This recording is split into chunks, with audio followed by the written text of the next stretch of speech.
Vamos acionar o Eliseu Caetano, que tem mais informações sobre o pronunciamento do presidente Donald Trump nesta guerra.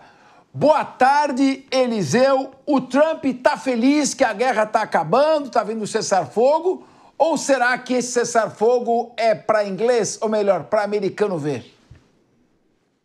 Eu tô rindo porque aqui eu tô escutando tudo, viu, Capês? Muito boa tarde para você, para os nossos colegas debatedores e, claro, para toda a audiência do Linha de Frente. A gente fala ao vivo, direto aqui dos Estados Unidos, 1h da tarde com 11 minutos neste momento na costa leste americana. Temperatura de agora, de momento no sul da Flórida, 30 graus Celsius, calor lá fora e aonde está quente também. Muito quente é lá em Washington, na capital americana, porque todo mundo quer a resposta da sua pergunta, Capês. Será que é para inglês/americano ver esse cessar-fogo ou de fato ele vai entrar em vigor? Olha, durante toda a manhã esse foi um assunto muito discutido, muito debatido nas mais diferentes esferas do poder e das ruas também. Todo mundo aqui querendo saber se de fato o cessar-fogo era algo real ou não, incluindo aí o presidente dos Estados Unidos, Donald Trump, o primeiro-ministro israelense, Benjamin Netanyahu, e, claro, as autoridades religiosas e políticas do Irã, que estão na mesa junto com outras autoridades do Catar,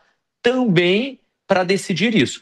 Correndo por fora ali, no quesito curiosidade, nós temos China e Rússia, aliados de Irã, e que não querem entrar nessa briga de jeito nenhum por conta lá do canal de Hormuz. Então a gente tem um mundo inteiro na tarde de hoje literalmente parados para tentar entender se esse cessar-fogo de fato vai ou não acontecer. Durante a manhã, nenhuma resposta nesse sentido. Aliás, isso deixou o presidente dos Estados Unidos, Donald Trump, muito nervoso, muito nervoso. Ele, como a gente acompanhou aqui ontem, ao longo de toda a programação da Jovem Pan, negociou pessoalmente esse acordo de cessar-fogo com autoridades do Catar, autoridades israelenses, iranianas. Ele comunicou, foi o primeiro a comunicar sobre esse acordo através de um post nas redes sociais, mas aparentemente essa tentativa de pacificação que deveria começar a valer agora, no final da tarde de hoje, não entrou tão em vigor assim, ou, como dizem por aqui, pode até ter fracassado, viu?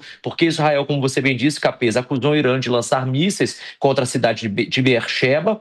Segundo as forças de defesa de Israel, os projetos foram interceptados pelo sistema Iron Dome. O governo israelense respondeu com uma nova ofensiva aérea contra instalações militares em Teherã, capital iraniana. O primeiro-ministro israelense, Benjamin Netanyahu, justificou o ataque como mais uma resposta de mais uma violação iraniana do cessar-fogo. O Irã, por sua vez, que é importante a gente também trazer o Irã para essa conversa, né? Negou que tenha lançado qualquer míssil após a entrada em vigor dessa trégua, disse que pode ter acontecido algum problema e aí não explicou direito e ninguém sabe o que aconteceu, quem atacou, se foi o Irã, se não foi e por quê.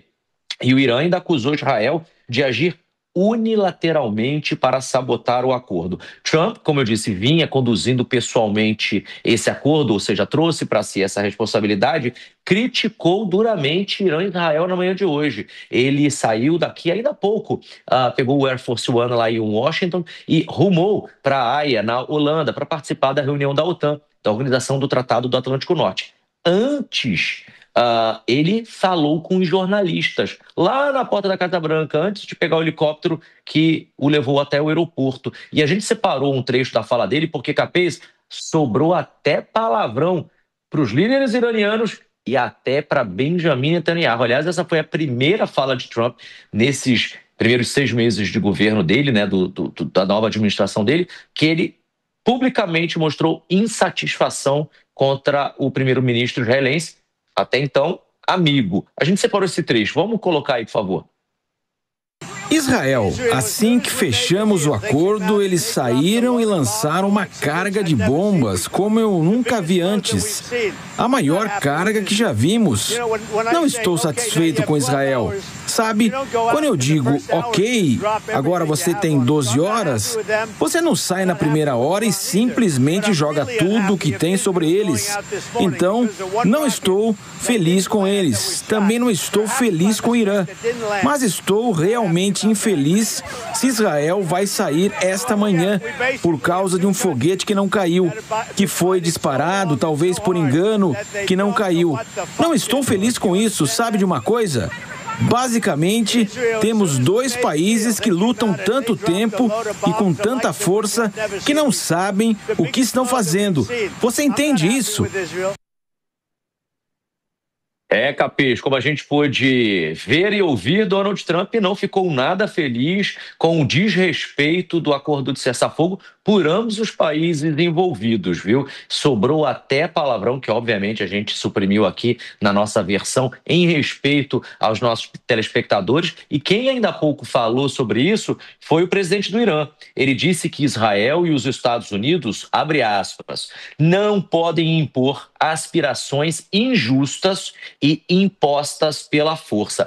Vale a gente lembrar, Capês, também, antes de voltar aí para o estúdio, que essa questão ainda está em aberto. Existe uma expectativa muito grande, não apenas aqui nos Estados Unidos, mas no mundo inteiro, para que a paz se restabeleça entre Irã e Israel, porque neste momento é importante para a comunidade internacional. A gente tem muitas frentes de batalhas, de conflitos, de guerras acontecendo. O mundo anda meio confuso, né? Como foi mais ou menos amanhã por aqui. Aliás, como tem sido as manhãs aqui nos Estados Unidos há bastante tempo, não é verdade? Notícia por aqui é o que não falta. Agora, é importante a gente falar também sobre o que Donald Trump foi fazer lá na OTAN.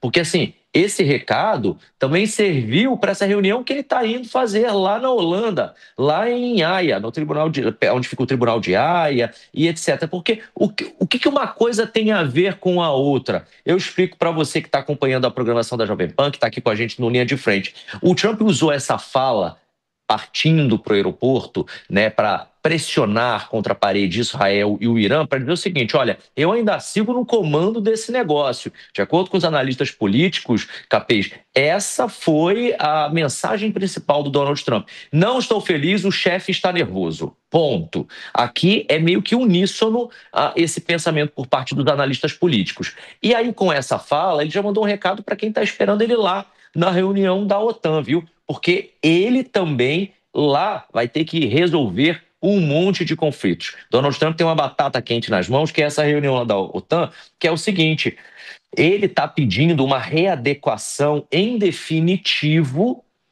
de quanto os países da Europa, de quantos países que participam da OTAN injetam das suas verbas na defesa dos seus próprios países. O que acontece? Os Estados Unidos, no ano passado, colocou o equivalente a 62% do total de investimentos da OTAN, enquanto os outros países colocaram ali com uma média de até 5% no máximo. E aí o que ele fez? Vamos botar esse lugar em 5%? Todo mundo vai dar 5% do seu PIB para a defesa, é importante, o mundo está meio confuso e tal. É claro, Capês, que um monte de autoridade chiou com relação a isso. A Espanha, inclusive, sequer respondeu, viu? Ela falou há pouco o seguinte, que se considera isenta de investir 5% de seu PIB nessa aliança. Então ele aproveitou essas curtas e fortes declarações a bordo lá do Air Force One para dar uma cutucada nos seus parceiros europeus e falar sobre esse ponto sensível, que é o artigo 5 do Tratado de Washington, que obriga toda a aliança a defender um país membro em caso de ataque. Olha onde ele está indo, Capês. Anota isso aí, porque a gente vai voltar a falar sobre isso muito em breve. Ele disse o seguinte: depende de sua definição. Há muitas formas de se defender e se definir o artigo 5, disse o Trump em resposta a uma pergunta sobre o compromisso dos Estados Unidos em defender um país da OTAN caso ele entre em guerra. E aí que entra a questão do dinheiro, porque Donald Trump, cujo país aqui aportou, como eu disse, 62% do total de gastos de defesa da OTAN só no ano passado, está exigindo que os membros aumentem o seu investimento no setor para 5% do PIB nacional, incluindo aí o Canadá, que também faz parte da OTAN. Caso contrário, Capês, ameaça não dar assistência em caso de agressão aos maus pagadores. O que seria isso? Se algum país membro dessa aliança for atacado, os Estados Unidos podem falar: olha, não temos nada a ver com isso, porque a gente já botou dinheiro suficiente, vocês não. Se virem. É literalmente isso que ele está querendo falar. E aí, como ele está demonstrando isso, ele já reduziu ali, né, a presença militar dele lá na Ucrânia, por exemplo. Esse foi um sinal. Ele também publicou nas redes sociais dele que estava indo para lá. Mandou uma mensagem, inclusive, elogiosa, Capês, para o secretário-geral da OTAN, o Mark Rutte. A mensagem foi até bem elogiosa mesmo. Ele disse, olha, parabéns, obrigado por sua ação decisiva no Irã, que foi extraordinária. Olha, para Donald Trump falar isso, vocês sabem, né? Agora você está voando rumo a outro grande êxito, que é Haia. Não foi fácil, mas a gente vai conseguir que todos os países envolvidos invistam esses 5%. A Europa pagará alto como deve fazer e esta vitória será sua. Ou seja, também colocando aí nos ombros do secretário-geral da OTAN essa responsabilidade que ele chamou para si desde que desde que entrou e voltou à presidência dos Estados Unidos. Agora tem um dado, Capês, dentro dessa história que é interessante, porque esse aumento, ou possível aumento, né, que se avizinha, é bem-vindo, porque segundo dados da aliança, o gasto médio com defesa entre os membros europeus e o Canadá foi de 2% apenas. Então, por isso que o Donald Trump tá nessa cruzada agora lá na OTAN, dizendo o seguinte, olha, o mundo está em guerra, tá todo mundo brigando com todo mundo, vocês não vão investir na segurança de vocês, eu vou parar de investir se vocês não fizerem isso. E aí a chapa esquentou do lado de lá, como diriam os cariocas, a situação mudou do lado de lá. Então, ou seja, Donald Trump continua intermediando a questão de Rússia e Ucrânia, agora Israel, Irã e faixa de Gaza, porque a questão com o Irã tomou todo o noticiário nos últimos dias, mas a guerra contra o Hamas na faixa de Gaza continua acontecendo por lá. Então, Donald Trump tem muitas frentes de trabalho nesse momento e está tentando mostrar uma liderança mundial. Ele está tentando, de acordo com os analistas por aqui, Capês, reafirmar o tamanho dos Estados Unidos e o tamanho dele. Porque, de acordo com a lei americana, ele não pode tentar uma candidatura presidencial novamente. Essa seria a última vez de Donald Trump. Ele precisa indicar alguém e vai tocar o barco da vida dele. Mas ele quer sair em grande estilo. Ele quer sair como o salvador da pátria. Eu ajudei o mundo, eu organizei isso aqui. Quem sabe, né? Um prêmio Nobel da Paz, né? Tanto que ele vem falando de paz, né? Vocês têm percebido quanto que ele fala? Vamos atrás da paz, vamos buscar a paz. Mas ele utiliza os apetrechos que ele tem a favor dele, né? A válvula financeira dos Estados Unidos, né? Que impulsiona boa parte dos países do mundo, acaba sendo uma ferramenta de negociação muito importante. Ou seja, ele está numa cruzada pessoal, numa cruzada para provar o tamanho dos Estados Unidos frente aos outros países do mundo e, claro, obviamente, fazendo a parte dele enquanto atual líder de um dos países mais importantes do globo, né? Agora, antes de eu voltar para você no estúdio, Capês, a gente quer também fazer aqui uma pincelada, né, rápida no assunto Ucrânia, viu? Porque a Ucrânia vai ser um outro ponto alto desse encontro lá da OTAN, porque eles foram convidados, viu? De última hora, mas foram. Então, Trump e Zelensky devem, a princípio, se reunir na tarde de quarta-feira em Haia, o que dará, obviamente, destaque ao líder ucraniano. E vocês bem lembram, uma das últimas vezes, se não a última, que eles se encontraram na Casa Branca, o que aconteceu? Aquela confusão, né? Era uma reunião importante no Salão Oval, um dos mais importantes, se não o mais importante da Casa Branca, e a reunião desandou na frente de toda a imprensa do mundo inteiro que estava lá. Eles discutiram, trocaram farpas. J.D. Vance, vice-presidente dos Estados Unidos, entrou no circuito, teve dedo em riste para Volodymyr Zelensky e agora um novo encontro entre eles vai acontecer amanhã, quarta-feira, em Haia. Viu? Os organizadores não incluíram na sessão plenária para evitar ali um embate entre eles publicamente. Então, ao que tudo indica, vai ser um encontro a portas fechadas, mas como a gente conhece os dois, né? Tanto o Zelensky quanto o Trump, a gente sabe que na saída eles vão querer falar com a imprensa e contar o lado deles da história, o que motivou esse encontro, o que ficou decidido, o que não ficou decidido, o que eles conversaram por lá. Então, olha, atenção, olho aberto para essa situação de amanhã entre Zelensky e Donald Trump em Haia, porque aqui nos bastidores do poder em Washington já se fala e muito da possibilidade de estar sendo costurado um possível acordo de paz lá entre Rússia e Ucrânia, né? Com uma rendição, usando o termo de Donald Trump, o novo termo preferido dele nos últimos dias, de Ucrânia. Então, vamos ficar de olho nisso também, porque é muito importante. E claro, que nós aqui do jornalismo da Jovem Pan, tanto nos Estados Unidos quanto lá na Europa, com o nosso colega Luca Bassani, vamos ficar bem atentos a qualquer novidade, a qualquer manifestação dessas autoridades no que diz respeito a essa situação de Israel com o Irã, no que diz respeito também agora a essa cúpula da OTAN que vai acontecer lá em Haia, na Holanda. Porque, olha, Capês, as próximas horas, né? Eu ia falar os próximos dias, mas nem serão os próximos dias. As próximas horas prometem por aqui, vai ter muita notícia para os nossos debatedores discutirem aí no estúdio do Linha de Frente. Eu volto com você no estúdio. Muito obrigado, Eliseu Caetano, com todas as informações. E agora nós podemos debater em cima de fatos atualizados. Rodolfo Maris, o Eliseu fica conosco, ele volta a qualquer momento com mais informações. Rodolfo Maris, está claro que o Donald Trump não está interessado em guerras. Ao contrário do sonolento e disfuncional Joe Biden. O Trump quer negócio, ele quer consertar a América, ele quer baixar a inflação. Então, está claro que ao atacar com os aviões B-2 e bombas de profundidade as usinas nucleares do Irã, ele queria acelerar o fim da guerra e não acelerar a destruição do Irã, qualquer coisa que fosse nesse sentido. Claro. E tudo indica que ele está indo lá para a Haia para se reunir com a OTAN e falar, vamos parar também com esse apoio para a Ucrânia, porque o único jeito de parar essa guerra é a Ucrânia se render. Está muito claro esse sinal, pelo menos é o que está se desenhando.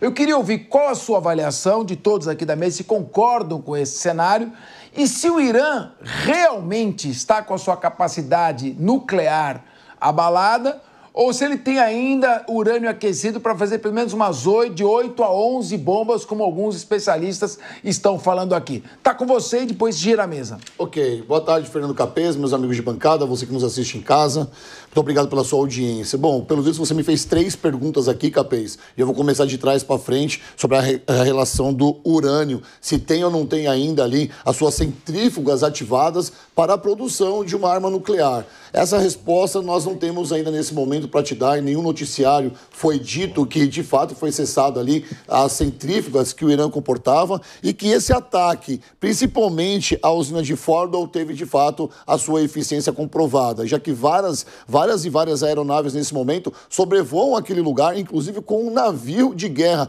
atracado ali com um sonar, tentando buscar ali sinais de radiação, de que fato poderia comprovar de que Fordow teve sim 100% da sua missão concretizada. Lembrando que outras 2 usinas, como a de Natanz e a de Isfahan, teve ali seus mísseis Tomahawks tomados por eles ali, né?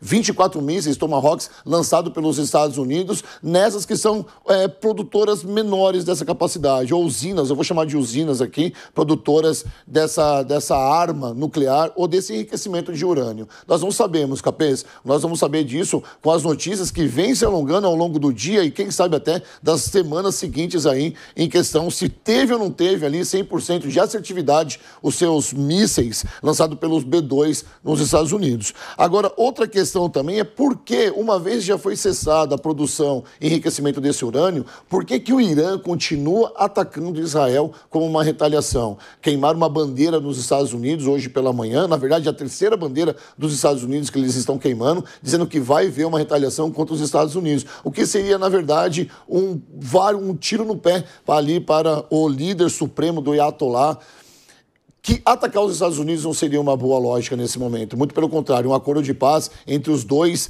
foi proclamado ali pelo presidente dos Estados Unidos, vou colocar proclamado, porque é dessa forma que ele se dirige aos outros países em guerra, né? Se não for feita a vontade do Donald Trump, parece que nada mais será feito. E o Donald Trump colocou ali um cessar-fogo que não foi respeitado. Mas, Capês, esse não foi o primeiro cessar-fogo que foi desrespeitado. Nós sabemos que ao assumir a Casa Branca, o Donald Trump já emitiu uma nota dizendo que ele gostaria que fosse respeitado o cessar-fogo, senão os Estados Unidos entrariam.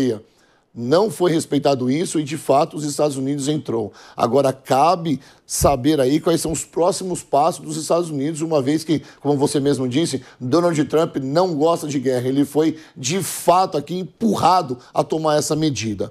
E falando agora da OTAN, só para fazer uma correção aqui, a Ucrânia não faz parte da OTAN ainda. Se fizesse parte da OTAN, todos os 32 países que fazem parte da OTAN atacariam a Rússia. Ou seja, Porque esse é um acordo entre eles. Uma vez que é atacado um país da OTAN, todos os outros países deveriam responder. O que seria, de fato, uma terceira guerra mundial atacando a Rússia. Então, essa reunião que o Donald Trump está tendo lá agora na Holanda é justamente para falar, OTAN, o que nós precisamos fazer para que a Ucrânia ingresse na OTAN e que essa guerra, de fato, seja cessada. Uma vez que a Rússia já conseguiu o que ela queria, já conseguiu a Crimeia, está lá em cima, é deles. Agora falta, de fato, um acordo. E o Donald Trump, olha só, gente, Donald Trump, o homem mais poderoso do mundo, tem ali as suas políticas domésticas para tratar, está tratando de fato de uma guerra mundial. Que lógico, ele sabe muito bem que se ele não cessar essa guerra, o petróleo, que é a commodity mais importante do mundo hoje, vai ter um avanço significativo no mercado e com isso ele perde espaço. Por isso o Donald Trump está sendo tão importante nesse momento para o mundo. Vamos lembrar que o Irã não tem capacidade militar para atacar os Estados Unidos. Ele não tem mísseis intercontinentais. Ele pode usar os proxies, ele pode bloquear o Estreito de Hormuz, do lado direito, que na sua parte mais estreita tem 14 quilômetros, e usar os Houthis para bloquear do outro lado o Estreito de Bab el-Mandeb e parar o tráfego comercial transatlântico e também o tráfico de petróleo. São 21 milhões de barris que trafegam ali pelo Estreito de Hormuz diariamente. 3,3 bilhões de litros de óleo. A esquina mais importante do mundo nesse momento, que é essa esquina onde passa o petróleo, que tem cerca de 30 quilômetros de diâmetro e é contida nesse momento como a esquina mais importante do mundo, porque de fato passa 35% do petróleo mundial. Só se for para você, para mim é a esquina onde eu moro. Meu querido Diego Tavares, 3 perguntas. Número 1, Donald Trump atacou o Irã para acelerar o fim da guerra? 2, o Irã mantém sua capacidade nuclear, ou pelo menos uma capacidade ainda perigosa de produzir bombas nucleares? 3, Trump vai abandonar a guerra da Ucrânia e deixar a Ucrânia à própria sorte contra a Rússia e seus aliados europeus? Vamos lá, Capês. Perguntas complexas, mas eu vou tentar aqui dirimir um pouquinho as respostas dentro de um curto espaço de tempo que nós temos que fazer um comentário aqui no Linha de Frente. Boa tarde a todos os meus colegas aqui da mesa, você, Fernando Capês, e a todos que nos acompanham aqui no Linha de Frente nessa tarde. Primeira pergunta, Capês, a respeito do Trump e a sua conduta nessa guerra. É muito bom a gente lembrar que o Trump ele não é só um intermediador, ele não é só um grande líder mundial influente na guerra. Ele é o presidente da principal democracia do mundo, que colocou no ar os seus aviões B-2, seus bombardeios B-2, que tem o custo de cerca de 2 bilhões de dólares cada um. Cada bombardeio desse municiado com cerca de 200 milhões de dólares em bombas e mandou esses aviões para bombardear as usinas nucleares do Irã. Então, evidentemente que as palavras de Donald Trump, elas são mais do que meras orientações. Donald Trump, ele tem, de certa forma, na sua mão, a batuta da guerra. Afinal de contas, já ficou provado que, caso ele decida, ele tem condições de pesar muito para um dos lados desse conflito, seja apoiando diretamente o Estado de Israel, como ele fez, seja deixando de apoiá-lo, abandonando Israel à própria sorte, como ele sugere nesse áudio que nós, nessa imagem que nós repercutimos aqui há pouco, caso Israel volte a desrespeitar suas orientações sobre o cessar-fogo. Sobre o programa nuclear iraniano, se esse programa foi de fato interrompido, se ainda existe, isso é uma grande incógnita. Inclusive, logo após o ataque, os iranianos emitiram uma nota que todo o progresso de seu programa nuclear estaria preservado porque todo o urânio enriquecido havia sido retirado das usinas nucleares que foram bombardeadas. Agora, é inegável que a destruição dessas usinas nucleares atrasa e muito o programa nuclear. Afinal de contas, você não consegue enriquecer urânio na cozinha da sua casa. Você precisa de um aparato, você precisa de centrífugas, você precisa de todo um maquinário, enfim, muito tecnológico, muito denso, para que você possa fazer o enriquecimento do urânio, principalmente ao nível de construir uma arma nuclear. A terceira e última pergunta sobre a Ucrânia. Eu não acredito que o Trump vá abandonar a Ucrânia à própria sorte, até porque existe aí uma questão de retomada daquele papel de grande xerife do mundo por parte do governo Donald Trump. Foi questão muito debatida, inclusive em sua campanha eleitoral, que durante o governo Biden, os Estados Unidos perdeu essa hegemonia militar no mundo, perdeu esse papel de grande xerife. Até por isso, esses conflitos passaram a eclodir no mundo. Se colocar dessa premissa, dificilmente Trump vai abandonar a Ucrânia, o que não impede que ele siga nesse seu estilo de proferir algumas bravatas, de dizer algumas coisas ao vento, tentando passar um recado, tentando passar as mensagens daquilo que são suas intenções. Acredito que ele não vai abandonar a Ucrânia, mas que o fim desse conflito seja diretamente de seu interesse, independentemente qual dos lados, seja a Rússia, seja a Ucrânia, saia com as suas pretensões atendidas. Essas perguntas a você, Ricardo Rose. Quando eu digo abandonar a Ucrânia, é porque a Ucrânia não vai fazer um acordo de paz sem a Crimeia e sem a região do Donbás de volta. Não vai fazer. E a Rússia não vai devolver. Então, a única maneira de parar essa guerra seria com a derrota, a rendição incondicional da Ucrânia. Dentro da lógica trumpiana, talvez eu estou tentando entrar na cabeça dele. Eu queria ouvir a sua opinião.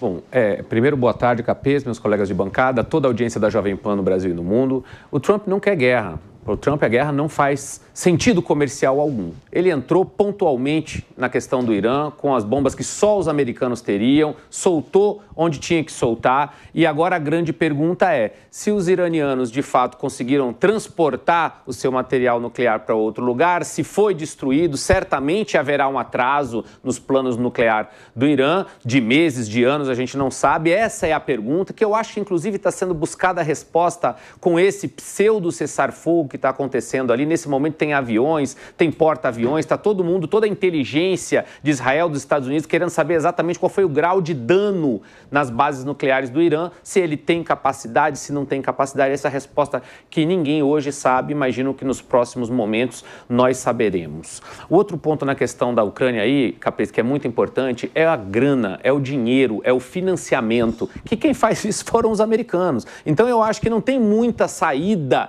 para a Ucrânia. Se a gente olhar aqui de uma maneira simplista, não tem muita saída. A Rússia já tomou aquilo que ela queria e a Rússia tem um poder bélico maior do que a Ucrânia. A Ucrânia tinha um financiamento muito forte por parte dos Estados Unidos e o Trump falou, acabou, não vai ter financiamento. E está apertando inclusive a OTAN para que os países da União Europeia, países membros da OTAN, coloquem dinheiro. Daí a necessidade de aprovação de que eles coloquem 5% do seu PIB no rearmamento dos países membros da OTAN. Então, no momento que ele corta o dinheiro, não tem muito para onde a Ucrânia ir. Ela vai ter que, em um momento, ou se render dentro de uma costura grande que vai ser encabeçada pelo Trump, ou ela vai se render perdendo realmente a guerra para a Rússia. Não vejo aqui uma saída muito estratégica para a Ucrânia, a não ser somar a esses esforços que o Trump está puxando a onda aí, esse momento de mudança aí de financiamento da OTAN e, de repente, fazer realmente a sua rendição e restartar todo o processo.